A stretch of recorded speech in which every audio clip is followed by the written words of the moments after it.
Welcome back to A Son of Liberty. I'm Mark, and this is Yesterday at a Glance, where we cover yesterday's top news in a bite-sized format. We begin in Germany, where the Conservative Alternative for Germany, or the AfD party, has called for an investigation into Sunday's elections. They allege a computer error cost them a seat in parliament. They are also calling for an end to mail-in voting. The loss of the seat cost the AfD its position as a blocking minority, something which requires 2/3 vote. Blocking minorities hold the ability to block certain elected positions, such as judges. 28 formerly convicted Afghan nationals were forced to leave Germany Friday as the German government continues to strengthen its asylum regulations, a reaction that comes on the back of a deadly knife attack which left 3 dead at a festival in Solingen on August 24th.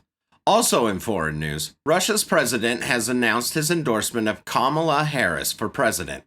Senator Josh Hawley of Missouri revealed that a whistleblower from DHS Homeland Security has disclosed to him just how poorly trained the team for guarding Trump on July 13th was. The whistleblower informed the senator that the only training received by the agents was a 2-hour pre-recorded webinar on Microsoft Teams. Hawley also noted that the training HSI agents receive has not changed since the attempted assassination. Trey Parker and Matt Stone have announced that they are waiting until after the elections to make more episodes of South Park. They say that the election cycle makes the process less fun. Stone is quoted in a Vanity Fair article saying, "We've tried to do South Park through 4 or 5 presidential elections, and it is such a thing to do. It's such a mind scramble. I hope that this results in them making a Christmas episode. I really do.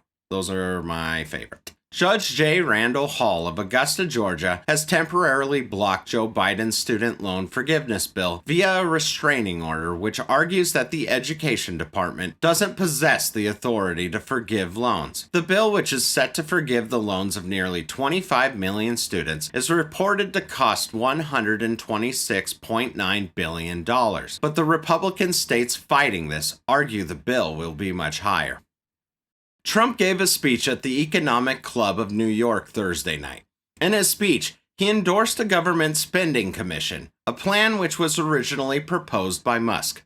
The plan would allow for the audit of federal spending, a position which Trump says would belong to Musk if he was to be elected. Trump also took a number of shots at Kamala's policies during the speech, labeling her as a Marxist. Judge Juan M. Merchan of Manhattan has decided to postpone Trump's sentencing until after November's elections. The hearing, which was set to take place on September 18th, would have invariably interfered with the election. The judge stated his reasoning for changing the date that the imposition of the sentence will be adjourned to avoid any appearance, however unwarranted, that the proceeding has been affected by or seeks to affect the approaching presidential election. I'm sure such speculations are unwarranted.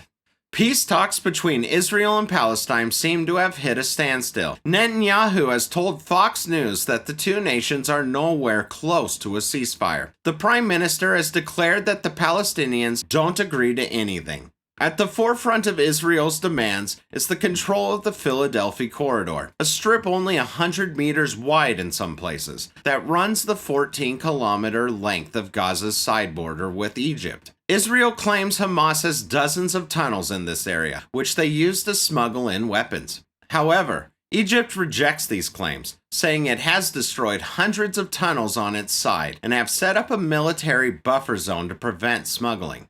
All of this flies in the face of the White House's narrative that a ceasefire was in sight. In further White House news, on Thursday, Biden admitted that his Inflation Reduction Act was actually for climate change. My investments, through my investments, the most significant climate change law ever, and by the way, it is a $369 billion bill. It's called we should have named it what it was, but at any rate.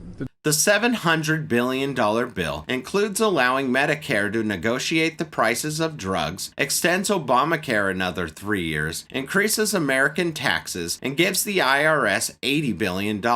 Because, as you know, having more tax collectors and higher taxes is a surefire way to reduce inflation. Colin Gray, The 54-year-old father of the Georgia school shooter has been arrested and is being tried for second-degree murder. Colin is said to have purchased the rifle for his son as a Christmas present. It goes without saying, but allotting a weapon for your child to use when supervised is quite different than giving the child free rein over a weapon. Weapons should be stored in safe locations out of the reach of children. I really do find myself agreeing with Colin Noir on this. The father definitely saw all the telltale signs of a mass killer in his son. He had already threatened to shoot up a school. He should not have had access to a weapon.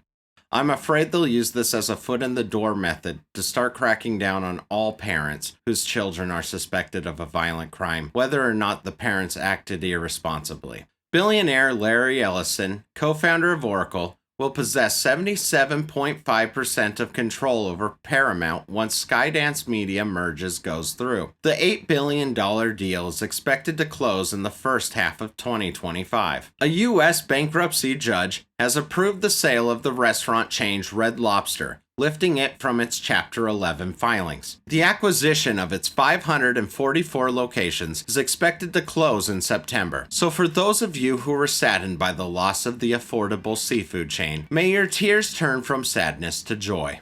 It now seems free unmonitored speech may be truly dead. Telegram announced Friday that it will start monitoring private chats and will remove its feature People Nearby, opting to show only verified businesses. For those of you unfamiliar with the story, Telegram was an encrypted messaging platform which didn't allow access to law enforcement agencies. That is until its founder Pavel Durov was arrested in France on Sunday, August 25th. Pavel points out, I believe rightly, in an interview with NPR, if a country is unhappy with an internet service, the established practice is to start a legal action against the service itself. Using laws from the pre-smartphone era to charge a CEO with crimes committed by third parties on the platform he manages is a misguided approach, adding, Telegram has an official representative in the EU that accepts and replies to EU requests. The French authorities had numerous ways to reach me to request assistance. Our digital freedom is dying, and the Telegram debacle just goes to prove it. I truly do fear our government is whittling away at our ability to protest and make our voices heard. They target dissidents online, from both sides of the political spectrum, who question the government's narratives. Corporate-run websites are censoring all manners of speech and opinions, and website hosting companies such as GoDaddy are refusing to host websites whose information they disagree with. Take websites such as VDare, who have lost their hosting simply because they are anti-immigration. Even Google shapes narratives, hiding websites such as Zero Hedge and Breitbart, not to mention their frivolous banning of conservative voices while allowing the likes of people like Destiny, who thought the assassination of Donald Trump was a good thing. Now, I'm not saying you should be deplatformed. What I'm saying is that we need to allow public discourse between contrasting opinions. What this does is humanize the other side and help us, if not discover the truth, then at least, hopefully, find reasonable solutions to our problems. But if you want a dictatorship, it begins with silencing dissent, but we must never surrender our voices. That's it for yesterday's news. If you enjoyed what you saw, please feel free to drop a like. Hit subscribe if you'd like to see more videos like this. I plan on doing this every day. If there's a story you think I should cover, please drop a comment below, and I'll be sure to respond. This has been Mark with the Son of Liberty, signing off.